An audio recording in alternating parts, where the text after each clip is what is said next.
Did you know that North Carolina is home to the largest zoo in the world?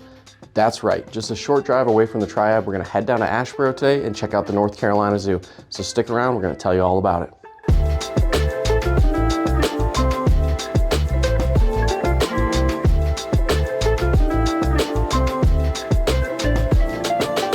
Hey, and welcome back to another episode of Driving Triad. I'm Joel with Berkshire Hathaway, and today I'm gonna take you down to the North Carolina Zoo, which is one of my family's favorite things to go and get away on the weekend and do.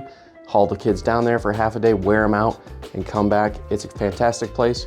I'm gonna walk you through it just a little bit. So the first thing we love about the North Carolina Zoo is how cost effective it is. Really, for the four of us, my wife and two kids, it's only $84 a year to have a family membership. We can go as many times as we'd like to, and it's just a great place to go ahead and enjoy on a daily basis because it is such a big zoo. There's plenty of things for the kids to see. It's a very family-friendly environment.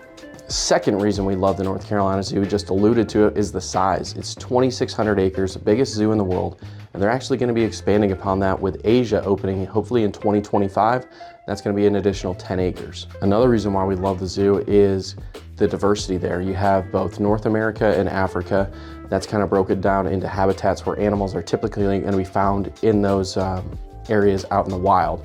Asia is going to be added to it, so you'll have new things like Komodo dragons, tigers, cranes, and more going into the zoo here in the next few years. But there's lots of things for us and the kids to go ahead and see and learn all about. The other thing we love about the zoo is you don't necessarily have to leave. If you wanted to stay there and spend the entire day, you could. Just down there in Junction Plaza and at both entrances to the zoo, you do have plenty of restaurants in that as well. And the food's not extremely expensive. So if you'd like to do that, you can. We typically make it a half-day experience. We'll drive in, we'll park down in Africa, take the tram all the way up to the top of the zoo in North America, and then you can walk downhill the entire time. You know, save you a little bit of your energy in the heat of the summer.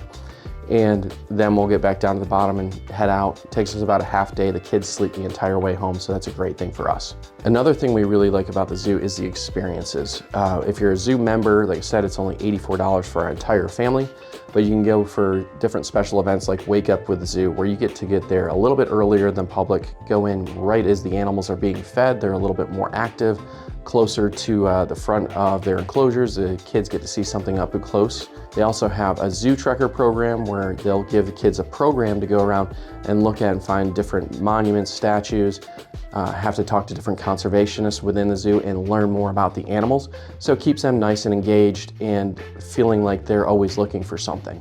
Staying on that topic of events at the zoo, you also have different things that they do throughout the year, like Boo at the Zoo, where your kids can go ahead and get dressed up in their Halloween costume. If they've registered in advance, they can go around to certain places within the park and actually trick or treat right there at the zoo. They also have quiet days for those individuals who are a little bit more sensitive to sounds and things like that.